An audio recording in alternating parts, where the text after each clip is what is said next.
The Sunstone Education Foundation presents Brother Brigham's Revenge, Hugh Nibley on a Spit, a roast recorded live 10 August 2002 at the Salt Lake Sunstone Symposium, held at the Sheraton City Center Hotel. Due to illness the day of the roast, guest of honor Hugh Nibley was unable to attend. The other guest of honor, Phyllis Nibley, and many members of the Nibley family were present for Hugh's well-deserved but delightful skewering. Ladies and gentlemen, brothers and sisters, friends and family, we have met here this evening to honor, venerate, but mostly to heckle, harass, slander, and libel Hugh Winder Nibley, a man of great accomplishments, a man of great intelligence, great faith, and a great many eccentricities. Recently, we discovered a silent film that we didn't know existed. I used to work at the Library of Congress, and while I was there, I was playing around in the motion picture archives, and we discovered a silent film. It's quite old, but you're going to be the first to see this for ages, and this reveals what Hugh has really been up to for the past 90 years. So please, just pay attention to this film. I think you'll find it very enjoyable.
It's thinking about it.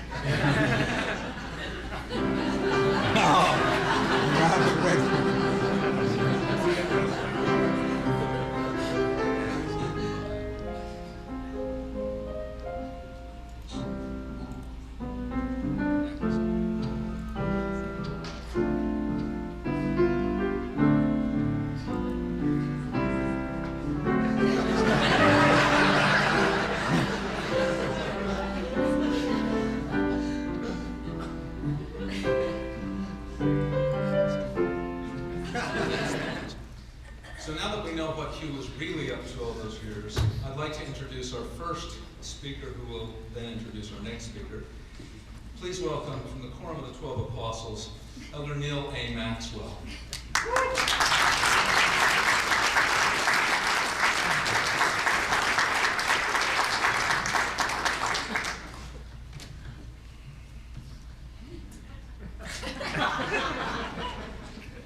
My very dear friend,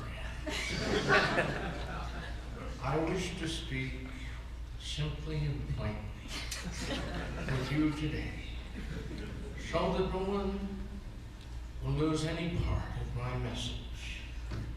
For as we all know, the gospel is simple, yet profound. I wish to speak on the issue of reticulated hypercognizance. How aware we are of its subtle implications. Indeed, the perspicacious may shed the proverbial lacrimae mundi, for hidden within such an emplastic dichotomy is the evanescent jouissance of such epistemes, such gallimaufries, and such man winnowings of the eclectic disunities. We may be contumacious, brothers and sisters, but we should never be revocatory.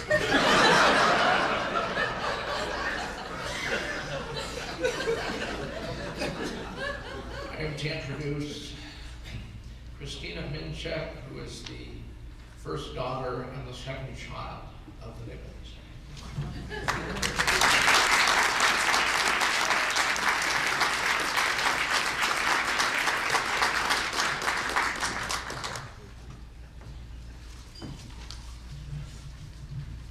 I'd like to thank Elder Maxwell for this introduction. Today, my daughter and my mother and I spent much of the day in and out of the Utah Valley Hospital emergency room, where my father was being treated and where my mother stayed by his side for almost 5 hours. And as a side note to the fashion show we just watched, I might as well tell you that as he was wheeled into the as he was wheeled out of the triage room to have a CAT scan, he insisted on wearing his smashed sky blue golf cap, which had just had my mother's Diet Coke spilled on it. He felt strongly that it matched his hospital gown and it brought out his eyes. No one would really disagree. I don't know if it will show up on the CAT scan or not. In any event, fortunately my mother was able to be with us tonight, and all of us who know her know she's also a bona fide candidate for sainthood since 1946. In any case, my daughter Natalie is staying home with her grandfather while we are here. Before she left to attend to her grandfather, Natalie relayed to me a recent encounter with her grandfather, in which he told her, every night, Natalie, I go to bed all excited with the prospect that maybe this will be the night that I get to go home. Then every morning I wake up and I think, damn.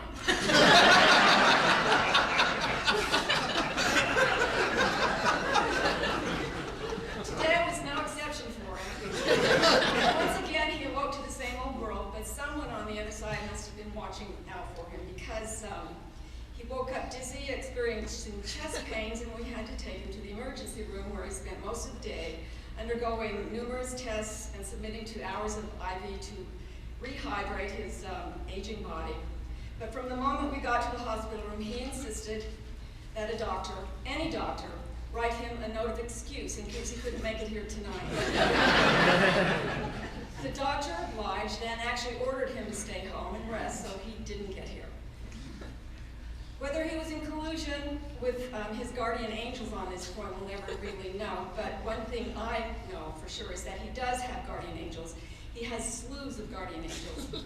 Everyone who has ever driven in a car would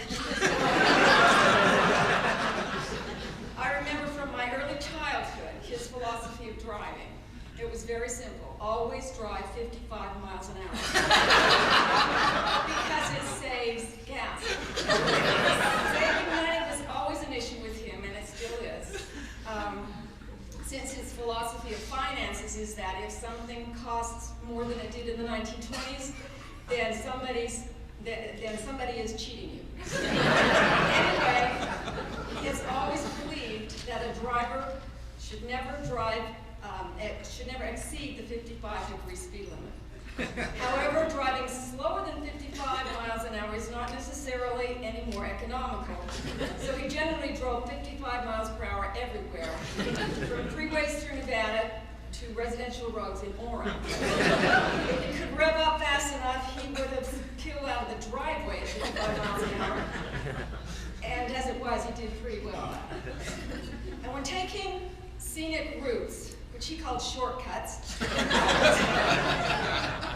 and which could add hours to our traveling time, and frequently did, he never bothered to look at the road, feeling duty-bound to point out everything from rock formations to timber lines to stars and constellations. And he did his pointing with his hands, forgetting temporarily that he was in front of the steering wheel. We used to do a lot of traveling at high-speed veering while traveling with that. But we never had an accident, and he never had an accident. And this confirmed my childhood belief in the guardian angels that surrounded us. My father lives in a world that in many ways has passed him by, mainly because he sees no need for him to catch up. Anyone who's heard him speak probably understands that to him, microphones are the enemy. While gramophones and typewriters are marvelous inventions, CD players and computers are in cohorts with the microphones to confuse and beguile mankind into further decadence, thereby hastening the end of the world. The depth of his humility is so great that he feels I can't read this, it's very dark, that he feels guilty, not only to be discovered without a manuscript on his lap, but even if he inadvertently is caught actually enjoying himself. Therefore, he has strange eating habits, and if food tastes good, it is not to be consumed by him, at least. And for years, when he went to the dentist, he refused to take Novocaine. His theory being that if all those religious martyrs went through all that suffering, who was he to deny himself?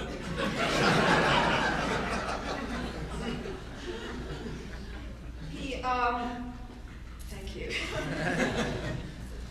He believes that nothing should be wasted. And therefore he throws away nothing till it's rotted to a liquid fungus or it's disintegrated into semi-oblivion. As for clothes, his fashion habits, or at least his attitudes toward fashion, have somewhat changed. I think that's pretty much the going theory of people who know him today. Not only does he take pride in his loyal, though very infrequent, patronage of Deseret Industries, but he insists that jackets and sweaters are perfectly wearable until they're frayed past the elbows.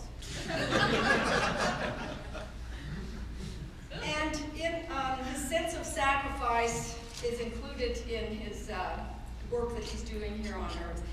He feels such a sense of duty about constantly justifying his existence to the powers on high, that even at age 92, he's still working on a project of Abraham that he began in the early 90s. Maybe it was Abraham, in fact, who caused him the chest pains this morning. Because I have no doubt as I speak that that he is working right now on his current Abraham project with his papers and note cards surrounding him as he periodically nods off to sleep. So, in closing and speaking for all of us, to my dad if he sees this, we all know how much you're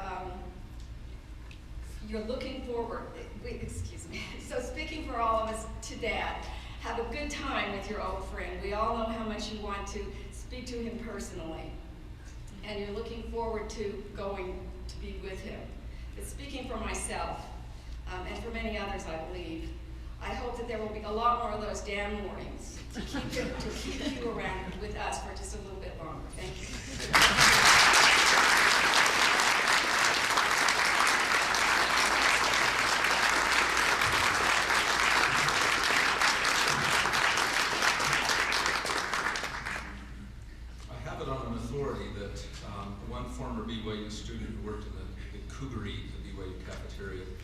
had Hugh Nibley come through the line one time and ask for a hamburger with all manner of vegetation on it.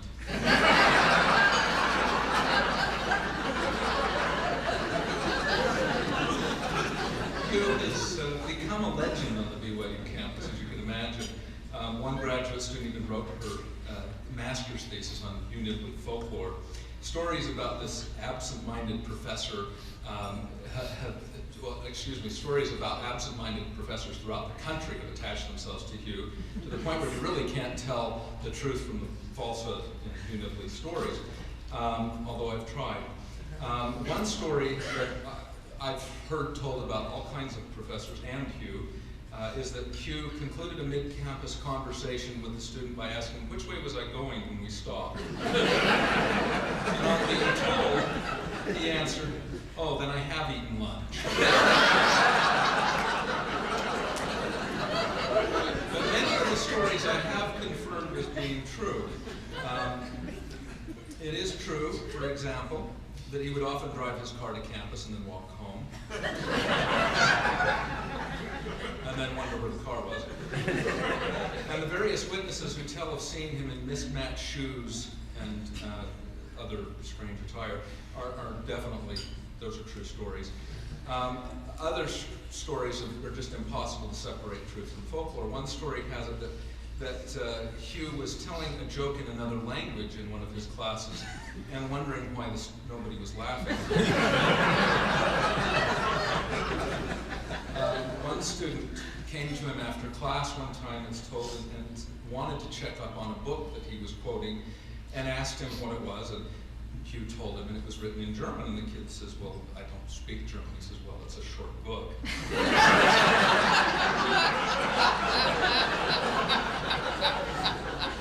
So, with that, here to introduce our next guest is a man who knows the very best books, Elder Sterling W. Sill.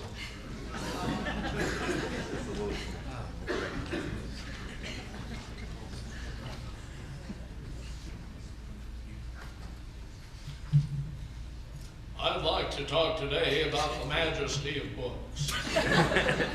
Now, there are many great books in the world, and I suppose I've collected nearly all of them. In fact, I have so many that many are sitting uncrated in my basement. I have no room for them on my library shelf. Now, many of the collectors classify their books according to author, subject, or type. I classify mine according to size, shape, and color.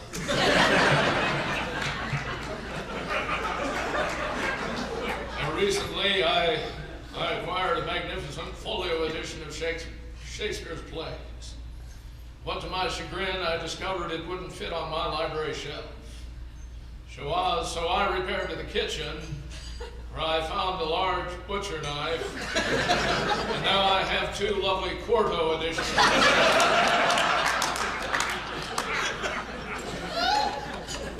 Without further ado, let's hear from Kurt Bench. I'm kind of glad that Hugh Nibley's not here tonight because I'm a little dyslexic and I was really afraid the time when I was going to have to spit on him.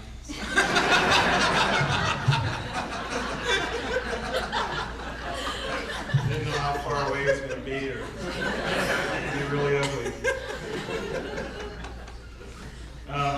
My first meeting with Hugh Nibley was when I worked for Desert Book Company, and I was given the first copy of the book, The Message of the Joseph Smith Papyri, an Egyptian endowment, off the press to take to him. I worked at the University Mall store in Orem, and so I worked near, not too far from where the Nibleys lived, and I was asked to take the book there.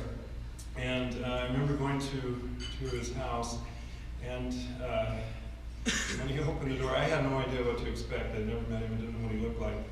And when this man opened the door, I thought it was the gardener. He had on this old moth-eaten coat, and I can't remember what the pants were, but they were pants. Mismatched shoes, and his glasses were up on top of his head, which I thought was strange for a gardener. Anyway, when I found out who it was, I asked how his garden was. But anyway, I delivered the book to him and told him who I was, and he immediately opened the book without saying a word, and he turned to page 78, and he looked down, he ran his finger down the page and said, "Damn, I told him not to touch that footnote."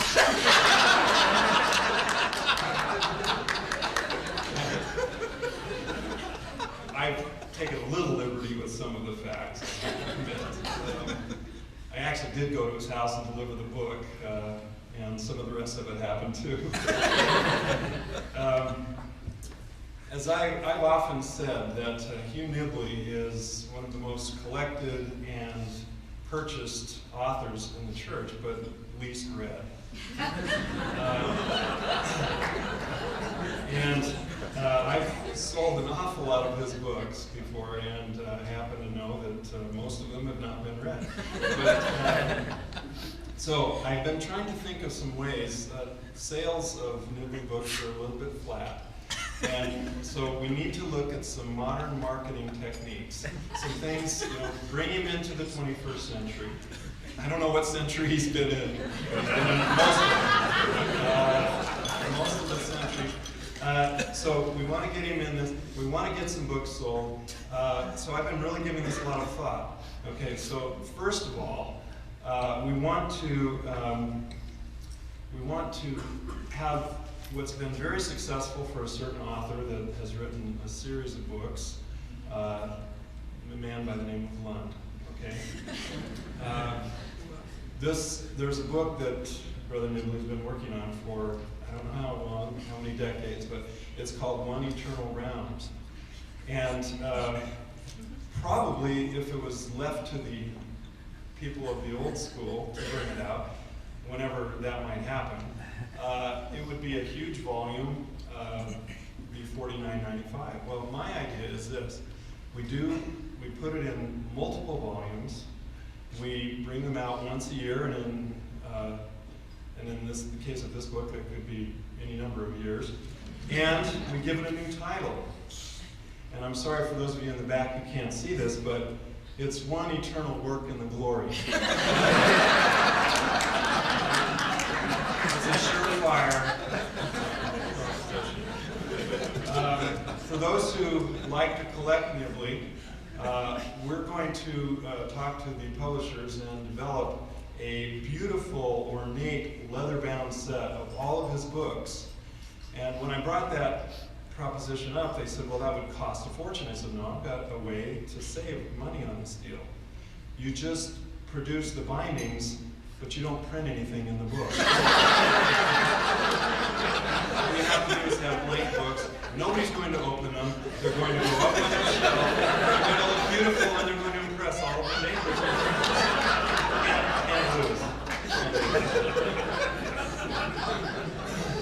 There are more ideas.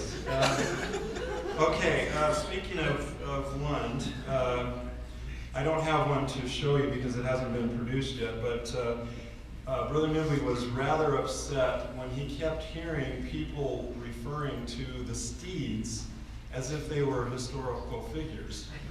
In fact, reportedly, when President Hinckley gave the dedicatory, his talk at the dedication of the Nauvoo Temple and told the people to go walk down Parley Street, someone actually asked where the steeds had lived. So this really upset Brother Nibley. So he is now in the process of doing a book that responds to Lund's series, The Work in the Glory, and of course it's called No Sir, That's Not History.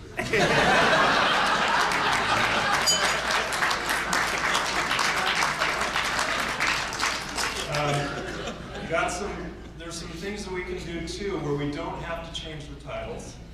We can use, maybe we'll mess with the subtitles a little bit, but we don't have to change the whole title of the book. Now, I'm holding here, when the lights went out, 3 studies on the ancient apostasy. Well, that of course would put most of our current readers to sleep.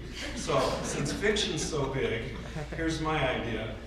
We just leave the title the way it is, but we change the subtitle. When the lights went out, a latter-day tale of lust and murder.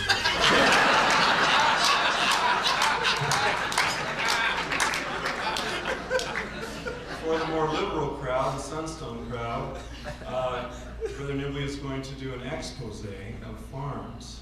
We're going to keep the same title that he's already done. It's called The Myth Makers.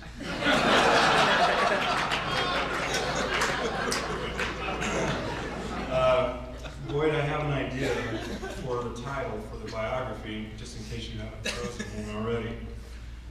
Nibley in the desert, but in the world of the neophytes.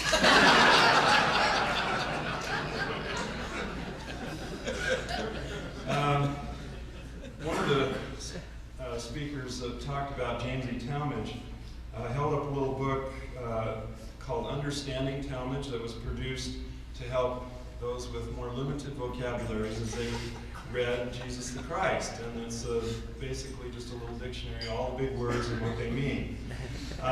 Unfortunately, we can't quite make this work for Brother Nibley in this particular format, but I have done a mock-up of the one that we will be using. It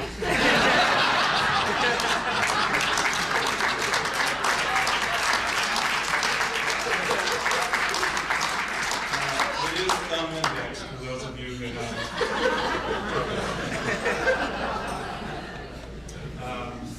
I'm still working on some ideas, but that's all the book ideas I have right now. Just to kind of sum up, since we've heard some great stories that are in the litany of Nibley folklore, I'll tell you one that I heard, and they're just like J. Golden Kimball stories. They don't really have to be true, but it's nice to think they might be true, and they really should be true. He had been listening to a fellow scholar kind of go on at length about this great book that he had just produced. And I think just to tweak him a little bit, he said, well, you know, that really almost sounds like an old friend. That sounds very familiar. And the scholar says, well, what do you mean? He says, I have a book at home that has every word in your book. And the scholar was just bristling and thinking, he's accusing me of plagiarism. He said, well, I want to see that book. And the next day, an unabridged dictionary was delivered to me. There's a saying that some days you're the pigeon and some days you're the statue.